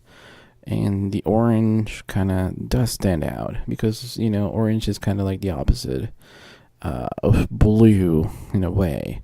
So I think the filmmakers knew what they were doing, and they've definitely figured out that, blue gas in the battlefield trenches would be a nice contrast to orange gas here. And she is horrified by all these people. So, you know, um, it's kind of thing that a lot of heroes don't do. They don't take time to look at the damage. Usually they say, hey, I'm bringing the party to you, and then some idiot goes like, well, I don't see how that's a party, ha ha ha, and they see destruction all over. Over here it's more like, it has consequences. So for a lot of people who are like, hey, why would Superman kill alien Hitler's Zod by snapping his neck? It's like, well, this is what Zod would do. Zod would just keep on killing people, And Zod being a general who knows more about battle strategies than Kal-El would probably take him out, and then there'd be no one to help us. So for all the people that were like, hey, why did Superman would just find a way? It's like, well, not really. It's not like he's God and can be everywhere at once. Even if we're gonna go and ask that question, there's a character in DC called the Source. Not the Source, well, the Essence, sorry. And he kind of represents God.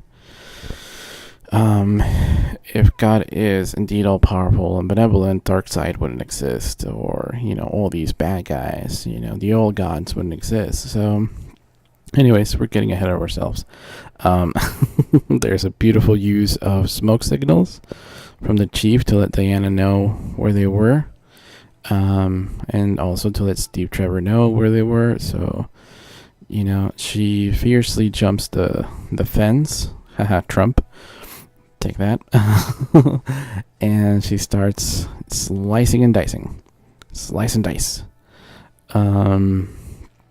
This guy Ludendorff is very focused on the fight. That he's like, what the hell?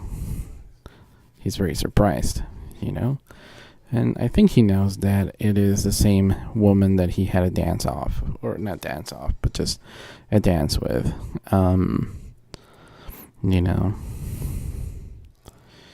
Here we go, objectifying women. What are you? Not who. It's kind of messed up. And over here, we think we're going to go and see Ares. And, to some extent, I thought so too. I thought that, Ares was, had been in the man's world for too long that he was losing his powers. And this was a way to get his meta gene going on, or some kind of, God source or something, It's kind of a nice battle because, obviously, even after him taking that, sniff, she still overpowers him. Again, slow motion for the win, and awesome soundtrack. One of the beautiful shots is coming up over here where she just kind of busts through, I like the fact that she's telling him who she is, not what she is. She's like, I'm taking your objectifying me and turning it on its head before I kill you. And this is a really cool shot where she just busts through, and there is the lasso, and there's a nice little whoosh action going on. She totally whips him into submission. Like some kind of like beast, or bad intention person. This light going out, I thought it signified that he was Ares, because it's like, hey, we killed the bad guy, saved the world, kind of like, a lot of people think that if you just kill that one bad guy that we've been obsessing over forever, the one bad guy that, Big Brother says, it's a dominating Eurasia in a very 1984 sort of a way. Kill the boogeyman and your nightmares go away. And that's not quite true, you know. So I'm very glad that they did this, you know. Superman killing Zod did not solve all the problems. You know, it just basically made new ones. You know, the bad guys are still loading bombs into the plane, you know. Meanwhile, when Superman kills Zod, there were still bad guys all over the world, you know, like Lex Luthor. So, yeah, I like the fact that these heroes are realizing that there are problems bigger than their nemesis. You know, my favorite part in the Spider-Man movies is the little montage when he's, you know, saving grocery stores, purse snatchers, and things like that, because ideally that's what these heroes were meant to combat. You know, the 1930s, 40s, and 50s first wave of urban crime, when the cities became more populated, especially after the Great Depression. There was a lot more crime, you know, the Capones and things like that. Organized crime, urban crime, became urban crime. So a lot of these heroes were mostly dealing with lower level crime instead of, like, you know, Ares, the god of war, or Doomsday, you know, or things like that. Or Darkseid even. So I'm very happy that, you know, in this particular scene, this particular movie, they kind of make the point is it's not about what you believe, but it's about what you deserve. Or it's not about deserve, it's about what you believe, you know. You know, because if we focus on deserving, you know, like some dumb people believe that males deserve to rule the world. Some people think that, you know, Nazis, you know, should rule the world, and or that, you know, it's a dog eat dog, you know, that rich people deserve to rule you because they've made more money than you, and, you know, it's not really about deserve, it's about what you believe. So if you believe that males should dominate the world, then that's going to shape your mind. You believe that Nazis or rich people should rule the world, that's going to be your mind, and you're going to lose. You know, you can't go into a battle with a bad point of view, you know. You have to liberate your views, you know, and believe something, you know. A strong emotion. In this case, Steve Trevor believes that, you know, this force is evil and they're out to take over the world. You know, I'm not sure he predicted that the German Empire would rise again as Nazis, but he knew that there was going to be something bad with this gas. Had Diana not realized that, she would have been like, well, I kill Ares. These mankind don't deserve me. I'm gonna go back to my mom. So, yeah. I like the fact that they had this conversation because it kind of helps both, you know, come to terms. And speaking of coming to terms, and we have this nice reveal. You know, because I was really liking Professor Lupin in Harry Potter, and then he turned into a werewolf. And now we have, you know, David Thewlis again. We thought that he was a good guy, and then he's Ares. So it's kind of a nice play on expectations, you know.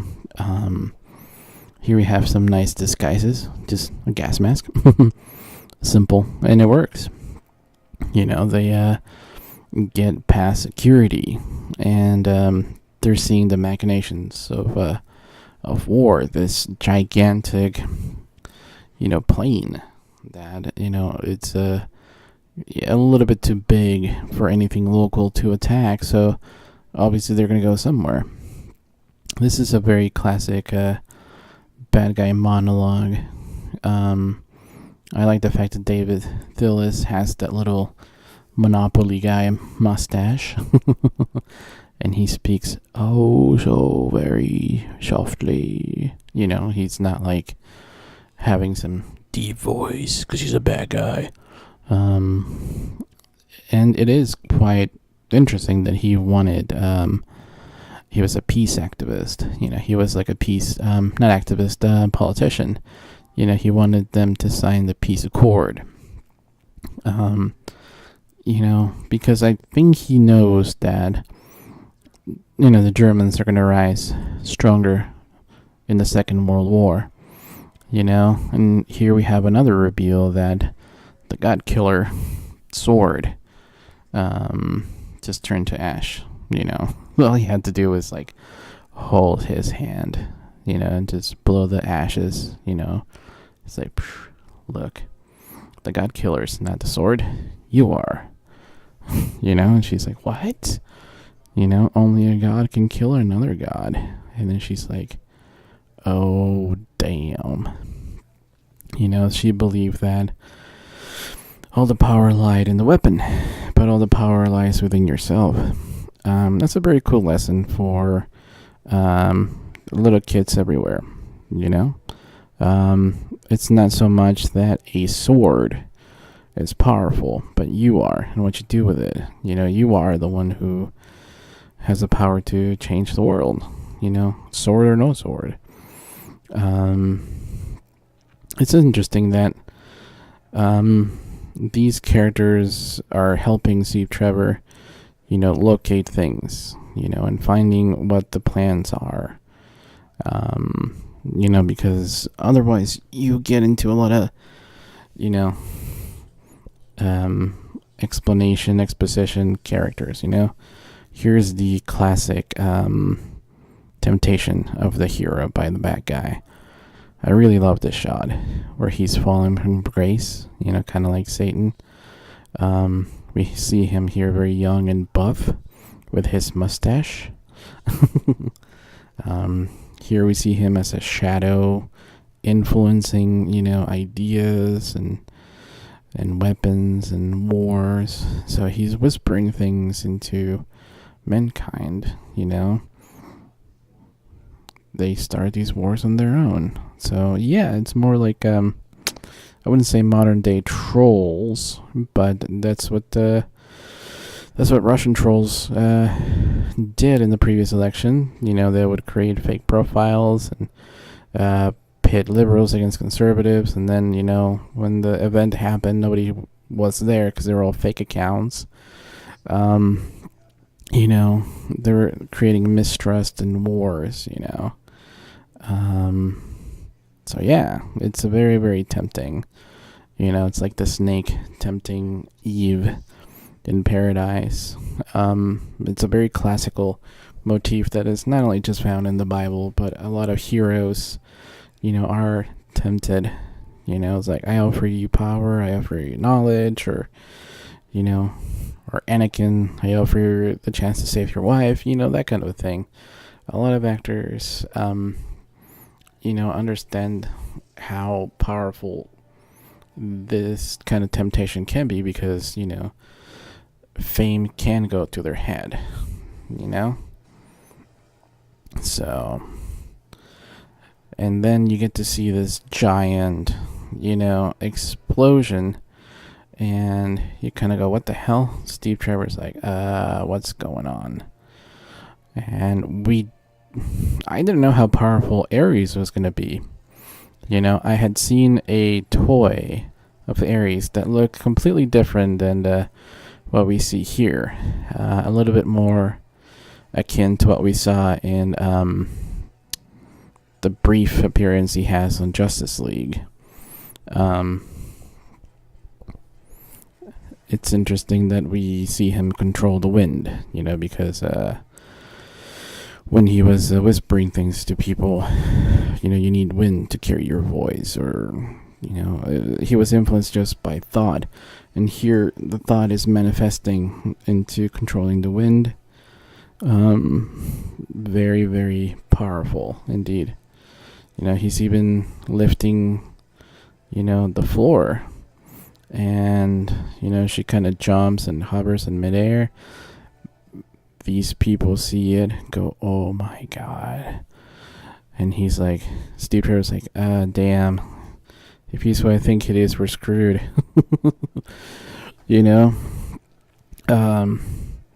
So he knows what he has to do.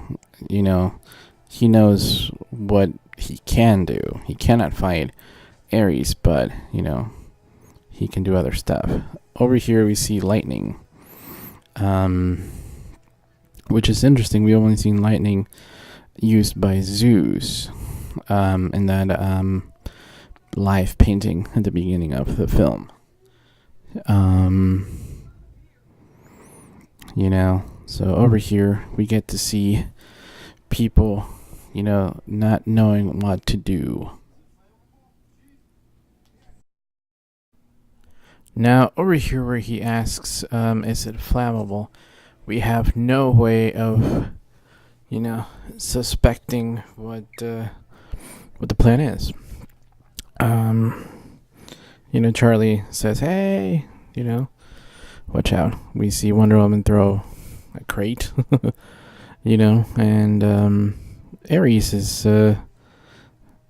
basically throwing all what the crate contained, which is grenades, hand grenades. Now, one of the cool things about this scene is that,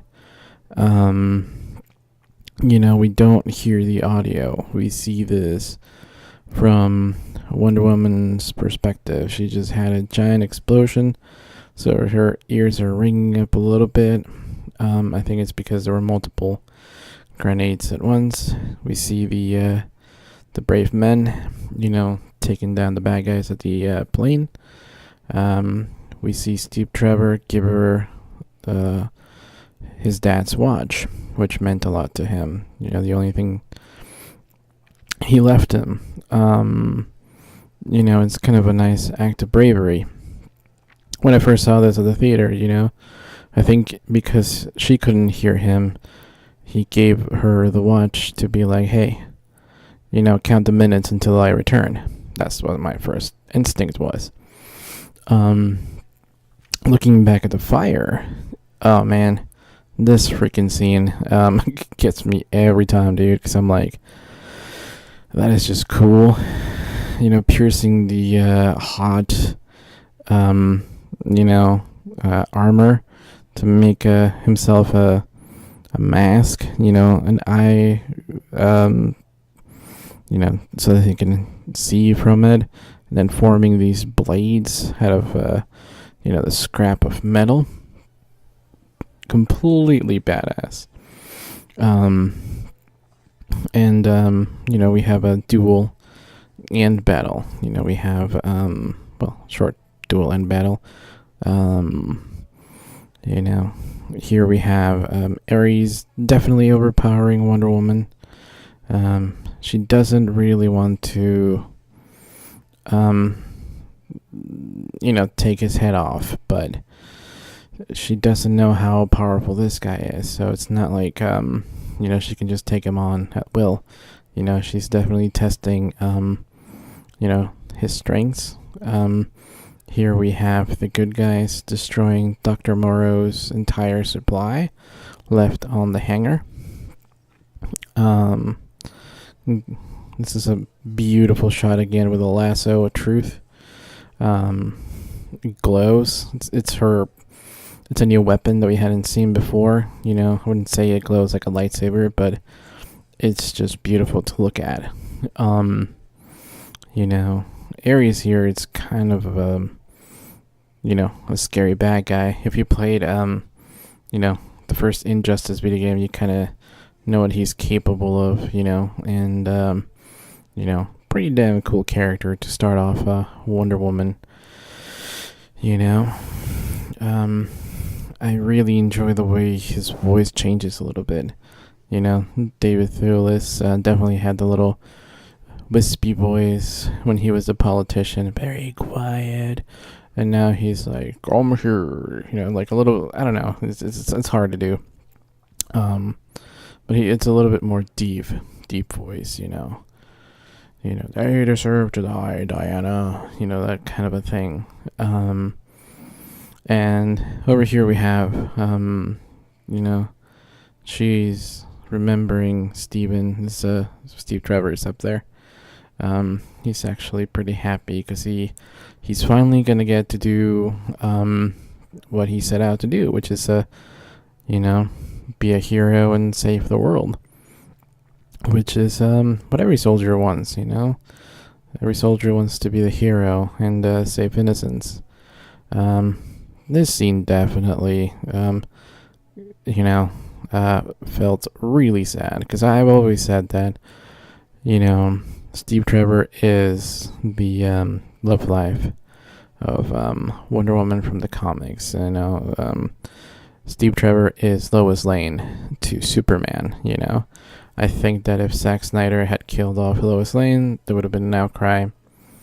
I am very happy that Patty Jenkins had the courage to pull off this scene in such a way, that she did. You get to see Wonder Woman's rage. She has the potential to become the goddess of war. This is what Ares wanted. Unleash her power. He's even smiling like, yes, make them pay. Beautiful scene, beautiful cinematography. Again, slow motion, people. Slow motion, pretty cool CGI. People hate to admit it, but Snyder was right. These movies deserve a little bit of slow motion when it needs it. And a villain who manipulates the hero's heart, pulls at the hero's heartstrings and kind of undoes their heroics, makes them bow. She definitely is a child of Zeus, so she has giant raw power. And here we have Dr. Poison herself, who suffered some horrible scarring. Does she deserve to die? Maybe by man's laws, because we do have, crimes against humanity. We do have laws, in most countries. If you're a terrorist or, a warmonger or someone who killed in the war, we do have trials. So, while she could execute justice, she's not going to do it because a male tells her to do it, like Ares. And here we have something pretty cool. She wasn't able to hear Steve Trevor originally, but now that in her moment of need, we play the same scene again. And I really love the way it's filmed, because you can clearly see that, Wonder Woman's hearing is gone, and he's delighted because she's so cute. He's like, man, I'm not gonna see you ever again, but I'm glad you came into my life, and all the cool stuff. And it's really sad because I don't know, if you ever loved and lost someone, you don't know that you're talking to them in the last time when you do, so it kind of pays homage to that kind of motif, that we never know when is the last time we're going to talk to our loved ones, And I love the fact that that she is that through love, she's able to actually give a damn about humans and man's world. And it was that's kind of a very powerful theme. If you've seen Lord of the Rings or Harry Potter, that love tends to be a really powerful, tool. It's really difficult, to explain it, but it is the driving force of mankind. I really love the fact that Ares just hurled the thunderbolt. This is the kind of things that, ancient gods were, shown to do. It's kind of funny that it took until the third movie for Thor to be like, oh yeah, I guess I am the god of thunder. Whereas in this one, it's like, these are the ancient Greek gods who did hurl thunderbolts, especially the daughter of Zeus.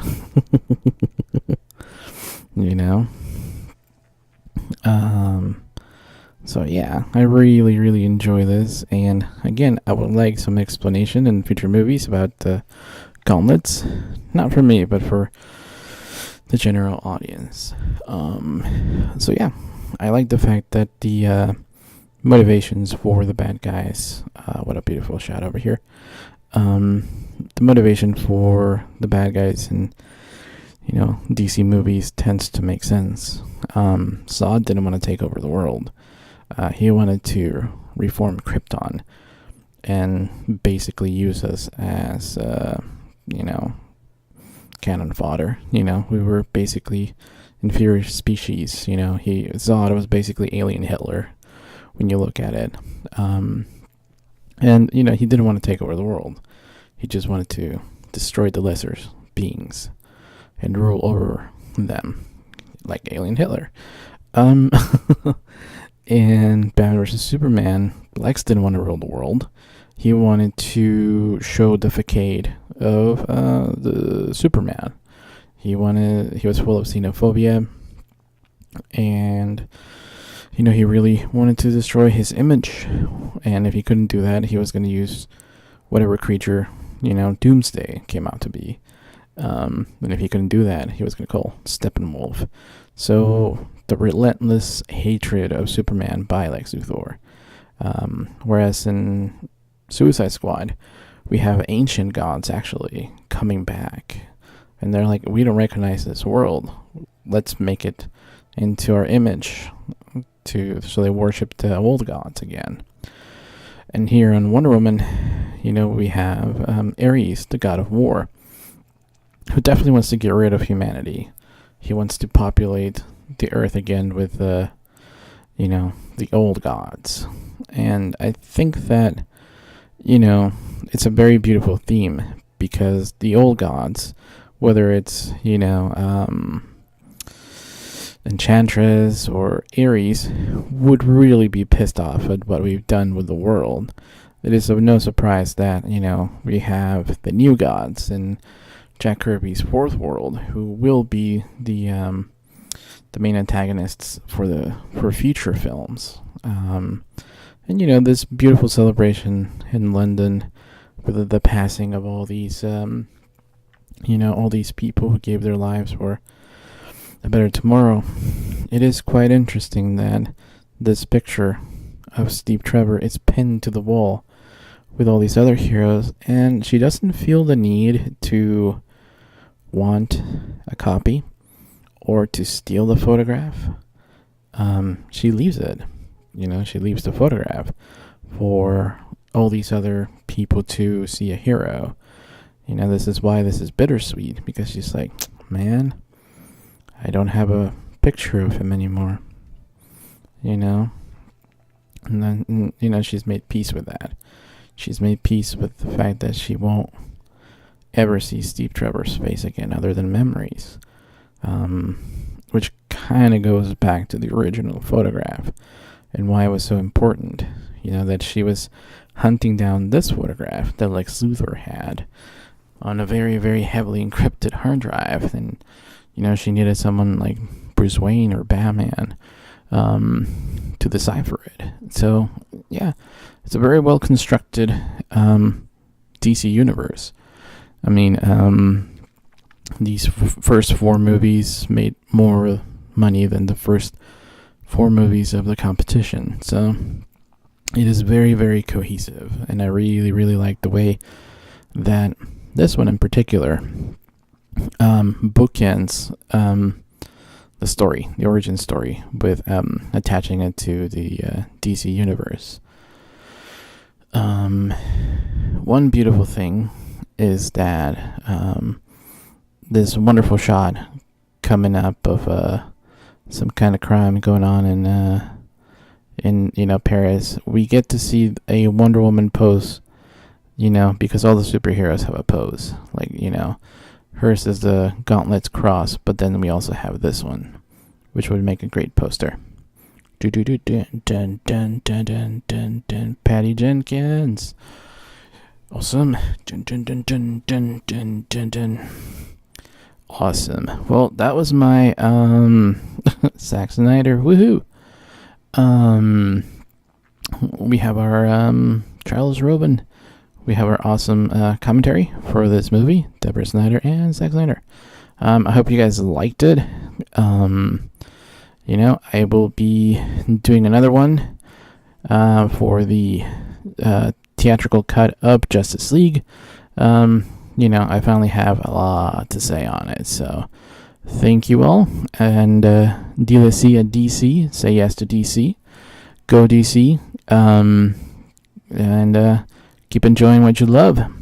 Alright, later everybody.